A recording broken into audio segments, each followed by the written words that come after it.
नमः परमहंसास्वादित चरणकमलचिन्मकरन्दाय भक्तजनमानसनिवासाय श्रीरामचन्द्राय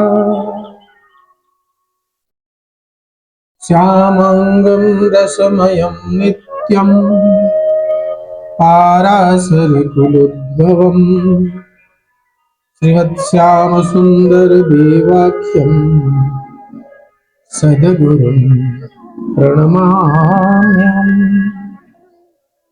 सद्गुरुं प्रणमाम्यहम् सद्गुरुं प्रणमाम्यहम्।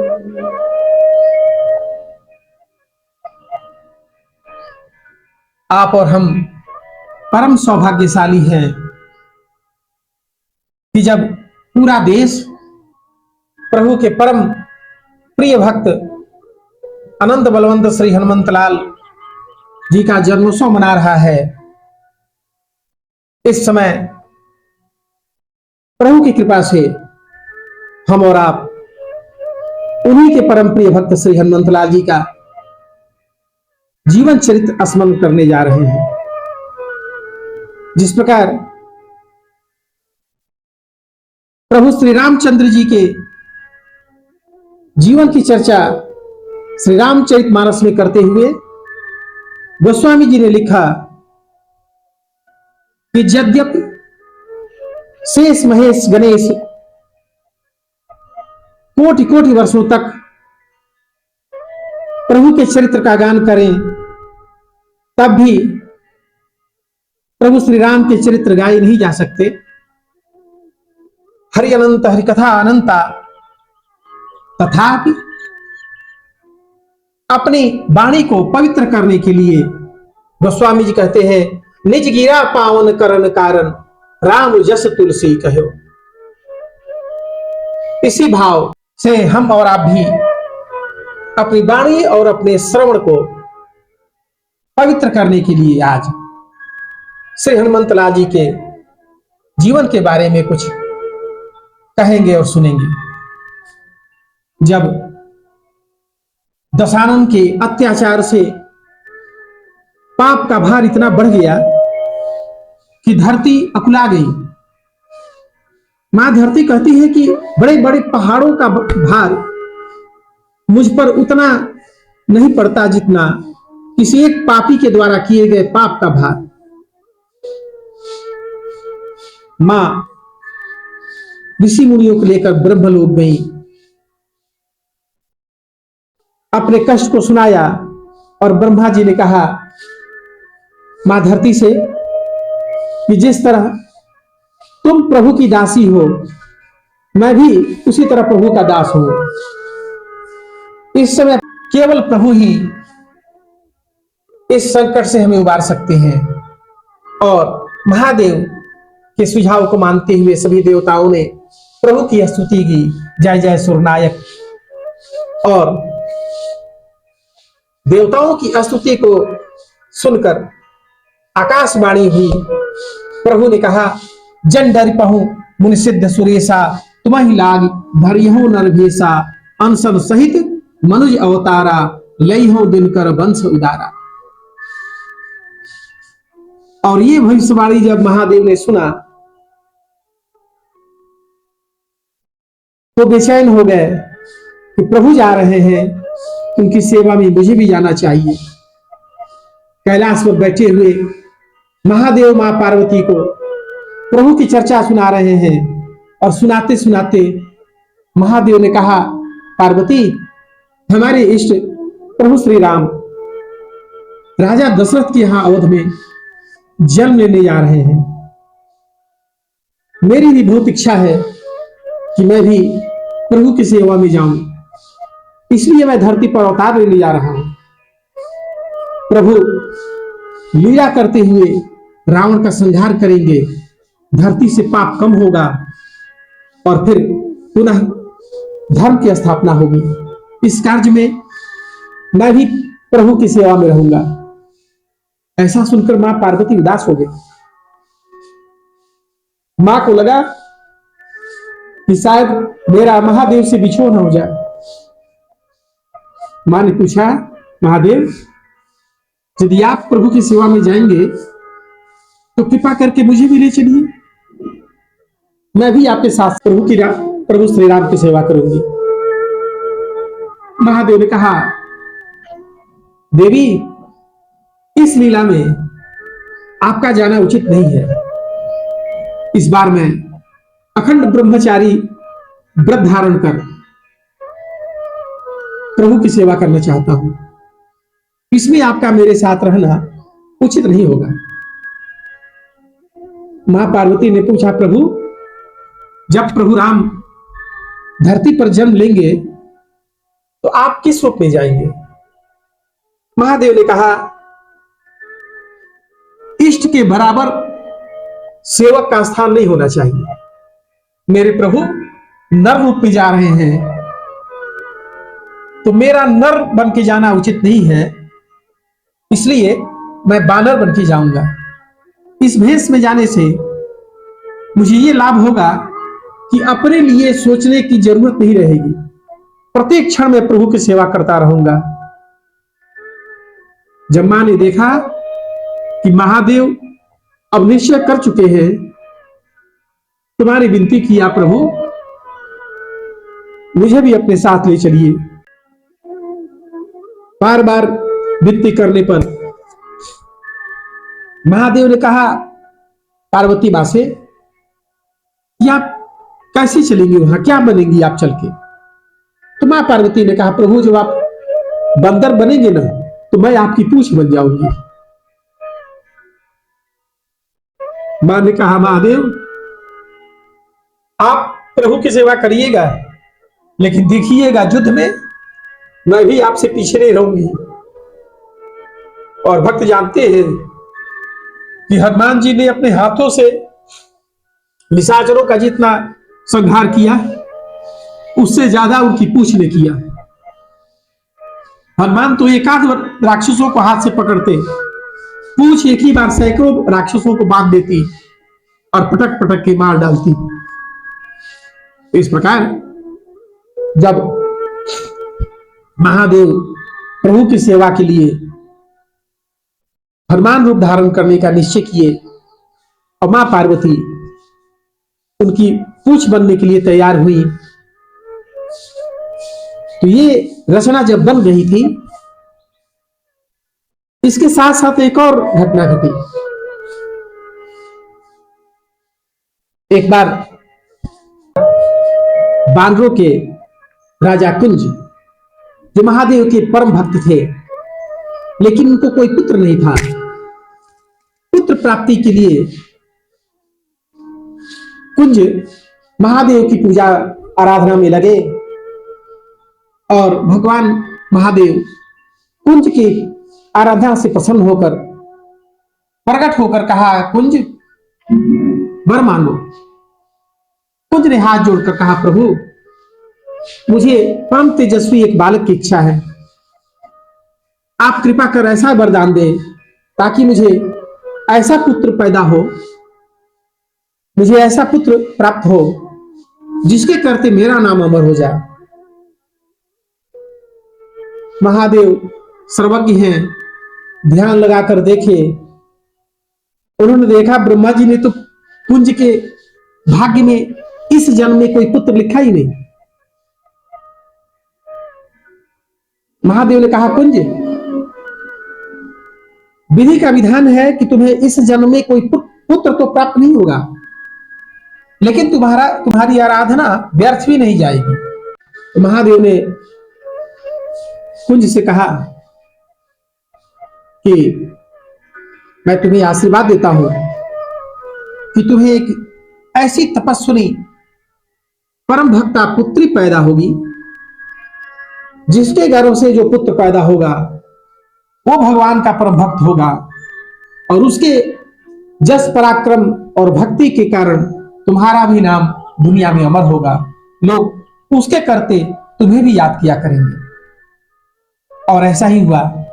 कुंज की पत्नी गर्भवती हुई और उधर एक दिन दुर्वासा ऋषि इंद्र के दरबार में गए। इंद्र ने दुर्वासा जी के सेवा में अपनी परम योग्य अप्सरा पुंजिक स्थला को लगा दिया। पुंजिक स्थला संतों की सेवा में बड़ी निपुण थी, लेकिन उसमें दोष था कि वो प्रत्येक काम बड़ा उछल कूद के करती। अब दुर्वासा जी थे परम क्रोधी। पुंजिक स्थला सेवा तो करती, लेकिन उछल कूद के करती। इस उछल कूद से दुर्वासा जी को क्रोध आ गया। उन्होंने क्रोधित होकर श्राप दे दिया, बड़ा उछल कूद करती हो, जाओ बंदरिया हो जाओ। अब पुंजिक स्थला चरण पकड़ लिया कि देवर्षि, मैंने आपकी सेवा की है, क्या सेवा का यही फल है? दुर्वासा जी ध्यान लगाकर देखे, उनको लगा इस श्राप में हरि की इच्छा है। उन्होंने कहा, पुत्री, दैववश मेरे मुख से श्राप निकल गया, लेकिन जाओ, बंदरिया तो बनोगी, लेकिन मेरा आशीर्वाद है, तुम्हें एक परम तेजस्वी पुत्र होगा, जिसके करते तुम्हारा नाम जग में विख्यात होगा। वही पुंजक स्थला अप्सरा बानर राजकुंज के घर पुत्री बनकर पैदा हुई, जिसका नाम मां अंजना रखा गया।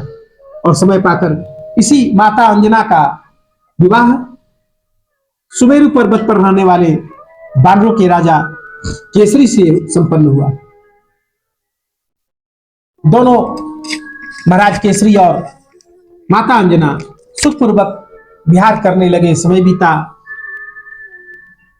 जब दोनों के मन में पुत्र की कामना हुई तो तेजस्वी पुत्र प्राप्त हो, इसके लिए दोनों तपस्या करने चले गए।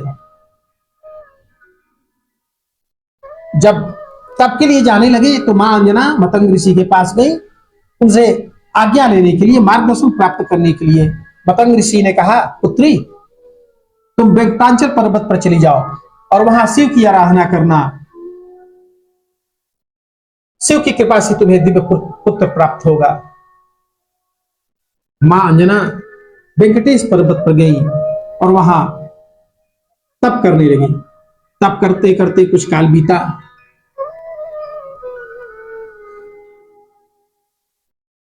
जब मोहिनी अवतार के समय महादेव का तेज अस्खलित हुआ था, तो उस तेज को सप्तऋषियों ने पत्रों के कुटक में रख लिया। और आज प्रभु की प्रेरणा से सप्तऋषि उसी आकाश मार्ग से चले जिसके नीचे मां अंजना तपस्या कर रही थी। सप्तऋषियों ने देखा, मां अंजना से आके पूछा, बिटिया, किस हेतु तप कर रही हो? मां अंजना ने बताया, ऋषियों, मैं एक सर्वश्रेष्ठ पुत्र प्राप्त करने की इच्छा से तपस्या कर रही हूं। सप्तऋषियों में गुरु वशिष्ठ जी भी थे। वशिष्ठ जी ने पूछा, पुत्री, तुमने किसी से दीक्षा ली है क्या? जो मंत्र जप रही हो, पंचाक्षर मंत्र, उसकी विधिवत दीक्षा प्राप्त की है? अंजना मां ने कहा, गुरुदेव, दीक्षा तो नहीं प्राप्त किया। क्या मेरे जप का कोई फल नहीं है? सप्तऋषियों ने बताया, पुत्री, बिना दीक्षा के जप किया तो जा सकता है, लेकिन उसका फल तभी प्राप्त होगा जब गुरुमुख से विधिवत दीक्षा ली जाए। साधना, तपस्या मनमुखी नहीं है, वो गुरुमुखी होनी चाहिए। मां ने कहा, सप्तऋषियों, मैं गुरु खोजने कहां जाऊं? आप ही लोगों में से कोई मुझे दीक्षित कर दीजिए। सप्तऋषियों ने सोचा, रघुकुल के कुलगुरु हैं श्री वशिष्ठ जी, और मां अंजना के गर्भ से उत्पन्न होने वाला बालक एक दिन श्री राम की सेवा में रहने वाला है। इसलिए उचित यह होगा कि श्री वशिष्ठ जी ही मां अंजना को दीक्षा दें। और सप्तऋषियों की राय से गुरु वशिष्ठ ने अंजना को पंचाक्षर मंत्र का ज्ञान दिया, उनको दीक्षित किया, और उनके कर्म कुटक से वो महादेव का तेज भी मां अंजना के अंदर प्रवेश करा दिया। मां अंजना अब दीक्षित हो चुकी थी। गुरु के आदेश से मंत्र का जप करने लगी। जप के प्रभाव से महादेव प्रकट हुए और कहा, पुत्री वर मांगो। महादेव को देखते ही मां अंजना के मन में महादेव के जैसा ही पुत्र की इच्छा प्राप्त हो गई। मां अंजना ने हाथ जोड़कर कहा, महादेव, मुझे आपकी जैसा पुत्र की इच्छा है। मेरी इच्छा है कि मुझे आप ही के जैसा परम वैष्णव पुत्र पैदा हो। महादेव मुस्कुराए। हरी इच्छा समझकर उन्होंने कहा, पुत्री, मैं अपने जैसा कहां खोजने जाऊं। मैं प्रभु की सेवा में अपने 11वें रुद्र के रूप में आने वाला हूं, तो मैं आशीर्वाद देता हूं कि मैं ही 11वें रुद्र के रूप में तुम्हारे गर्भ से उत्पन्न होऊंगा। तुम अब घर जाओ और जाकर नित्य मेरे नाम का स्मरण करते रहना, और जब भी तुम पूजा करो तो अंजलि बांध के रखना। एक दिन पवन देव तुम्हारी अंजलि में जब प्रसाद देंगे उसे पान कर लेना, और इस प्रकार तुम्हें एक परम श्री राम का भक्त पुत्र पैदा होगा। महादेव आशीर्वाद देकर चले गए।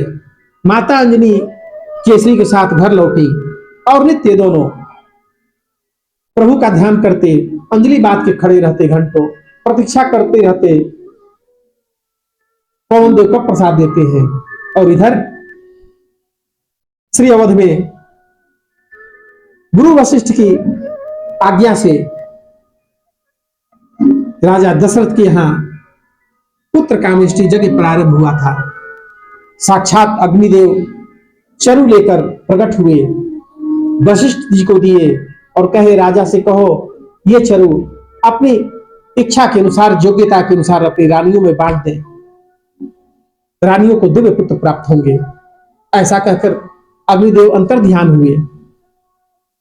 प्रसन्नचित होकर राजा दशरथ ने उस चरु का, जो खीर अग्निदेव ने प्रसाद के रूप में प्रदान किया था, उसका आधा भाग मां कौशल्या को दिया, और फिर जो आधा भाग बचा था उसका भी 2 भाग कर, एक भाग मां कैकेयी को, एक भाग मां सुमित्रा को प्रदान किया। अब एक बीच की घटना श्रवण करिए। ब्रह्मा जी के ब्रह्मलोक में भी एक अप्सरा है, उसका नाम है सुवर्चला। सुवर्चला का स्वभाव है कि यदि ब्रह्मा जी कुछ मांगते हैं तो बड़ी झपट के जाके दौड़ के लाके देती है। झपटने की उसकी आदत है। उसकी इस आदत से ब्रह्मा जी एक दिन क्रोधित हो गए और कहे, चील की तरह झपटती हो, जाओ तुम गिद्धी हो जाओ, तुम चील बन जाओ। सुवर्चला ने प्रार्थना किया ब्रह्मदेव से कि प्रभु, मेरा शाप मोचन कब होगा? क्या मैं हमेशा चील बनी रहूंगी? दया निधान पितामह ने कहा, जाओ, मेरा यह श्राप भी तुम्हारे लिए आशीर्वाद का काम करेगा। जब राजा दशरथ के यहां ब्रह्म का अवतार होने वक्त होगा, अग्निदेव चरु देंगे, तो उस चरु को तुम झपट के ले जाकर मां अंजना की तरफ, जहां तपस्या कर रही होंगी, उधर जाना। चरु के कण के स्पर्श मात्र से तुम पुनः अप्सरा बन जाओगी। अब तो वो ताक में थी कि कब चरु मिले, और जैसे ही राजा दशरथ ने मां सुमित्रा के हाथ में वो चरु दिया, चील झपट पड़ी और उस चरु को लेकर आकाश में उड़ने लगी। पवन देव तो इंतजार में ही थे। अब इधर मां सुमित्रा रोने लगी, कितनी तपस्या के बाद तो चरु मिला और मेरे हिस्से का चरु चील ले गई। दोनों शेष रानियां, मां कौशल्या और मां कैकेयी ने अभी उस चरु का पान नहीं किया था। उन्होंने ढास बधाया, बहन घबराओ नहीं, हम दोनों अपने अपने हिस्से से चरु निकाल के तुम्हें दूंगी। और मां कौशल्या ने अपने हिस्से का चरु थोड़ा सा, और मां कैकेयी ने भी अपने हिस्से में से थोड़ा निकालकर दोनों रानियों ने मां सुमित्रा को प्रदान किया। सुमित्रा ने चरु का पान तो कर लिया, लेकिन मन ही मन प्रण किया कि जाओ बहनों, मेरे हिस्से का चरु तो चील लेके जा चुका था, लेकिन तुमने अपने हिस्से का चरु मुझे प्रदान किया है। यदि इस चरु के प्रताप से मुझे पुत्र प्राप्त होगा और हरी इच्छा से यदि 2 पुत्र प्रदान हुए तो एक मेरा पुत्र कौशल्या नंदन की सेवा में समर्पित होगा और दूसरा पुत्र कैकेयी नंदन की सेवा में रहेगा। इस प्रण के साथ मां सुमित्रा ने उधर चरुपान किया और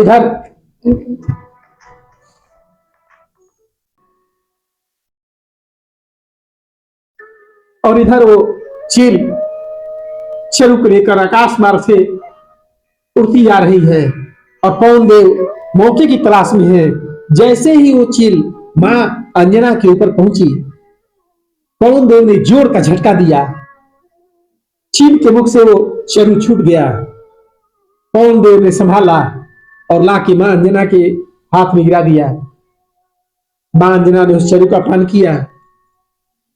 चरु के चोंच में स्पर्श होने से उस अप्सरा सुवर्चला का भी उद्धार हुआ और जैसा महादेव का आशीर्वाद था, मां अंजना के गर्भ में महादेव बाल हनुमान के रूप में प्रवेश कर गए।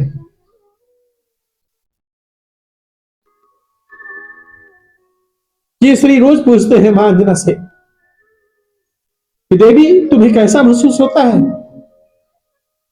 मां अंजना कहती है, पतिदेव मुझे लगता है मेरे अंग अंग से राम राम निकल रहा है। मुझे हमेशा ऐसी इच्छा होती है मैं प्रभु श्री राम की कथा सुनती रहूं। लगता है मेरे गर्भ में कोई दिव्य जीव आ गया है। समय बीता है, जैसे हरि अनंत हरि कथा अनंत कल्प भेद से प्रभु श्री राम के चरित्र में भी कुछ भिन्नता दिखाई पड़ती है। ठीक उसी तरह उनके परम प्रिय श्री हनुमंत लाल जी के जन्म के संबंध में भी संतों विद्वानों का अलग अलग मत है, लेकिन मुझे जैसा सुगम लगता है कि चरु के पान से मेरे आराध्य चारों भाइयों का जन्म हुआ चैत्र शुक्ल नवमी को, और उसी चरु के पान से हमारे हनुमंत लाल का भी जन्म हुआ। तो जन्म के समय में थोड़ा ही अंतर रहा होगा, इसलिए चैत्र शुक्ल पक्ष की पूर्णिमा मेरे अनुसार श्री हनुमान जन्म का शुभ दिन लगता है। इसलिए आज हम और आप बड़े हर्ष से श्री हनुमान जी के जन्म का उत्सव आनंद पूर्वक मनाएं और उनकी भक्ति प्राप्त करने के लिए प्रभु श्री राम से विनती करें कि हे प्रभु, आप अपनी और श्री हनुमान जी की भक्ति मुझे प्रदान करें। इसी भाव के साथ आज की कथा ये विराम। सादर जय सिया राम।